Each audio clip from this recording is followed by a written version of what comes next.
Hey, get away.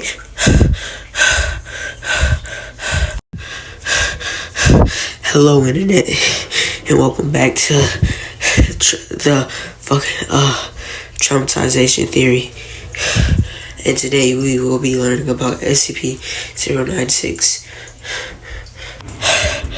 Hold on, let me catch my breath. Okay, I'm all good. Now it's time to actually get in the video about SCP-096 and why you should never look at him ever or ever. SCP-096 object class is Euclid, and these are the special containment procedures. SCP-096 is to be contained in a cell, a 5mm by 5mm by 5mm alright steel cube at all times. Weekly checks for any cracks or holes are mandatory.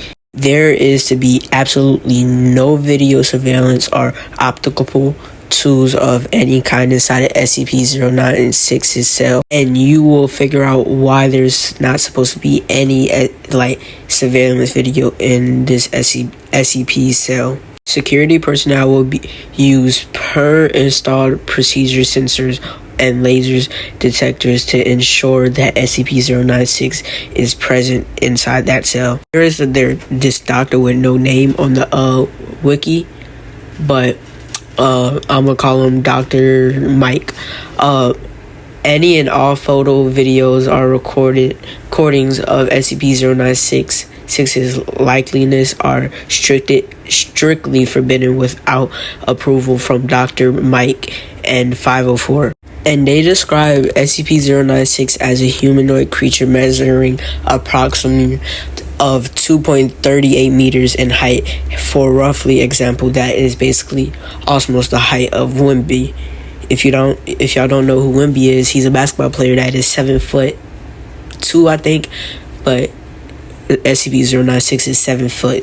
So describe SCP-096 as with low muscle mass with primarily analyzed of body mass suggested mild malnutrition. Describe SCP-096's arms as grossly out of proportion with the rest of the subject's body, with approximate length of 1.5 meters, which is 4 feet, basically the height of your little cousin almost.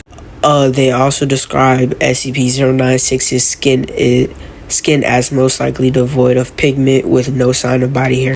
It also describes SCP-096's jaw that he can't open it up 4 times the normal of an average human, which is insane. Goes on to say other facial features remain similar to an average human, with expression of the eyes, which is also devoid of pigment.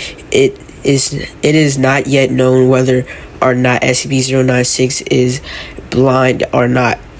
He also shows no sign of high brain function and is not considered to be smart, basically. Also, I will call him by his nickname from now on, Shy Guy. Shy Guy is normally extremely docile, with procedure sensors inside of his cell indicating it spends most of the day pacing by the eastern wall. However, when someone views SCP-096's face, I'm gonna tell you why you're not supposed to look at him right after this.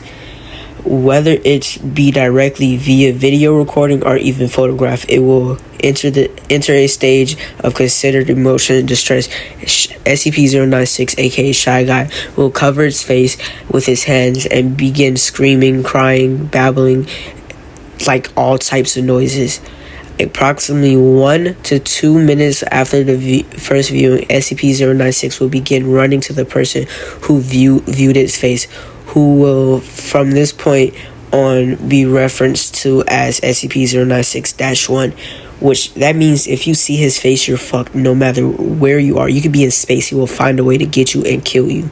Human speeds have varied from 35 kilometers to fucking 45 kilometers. And when I mean by 35 to 40, that means he's outrunning Usain Bolt himself. But at the end of the day, it all depends on the distance from SCP-096-1. 100% of the cases have left no traces of SCP-096-1. SCP-096 will then sit down for several minutes before re-engaging its composure and becoming docile once again.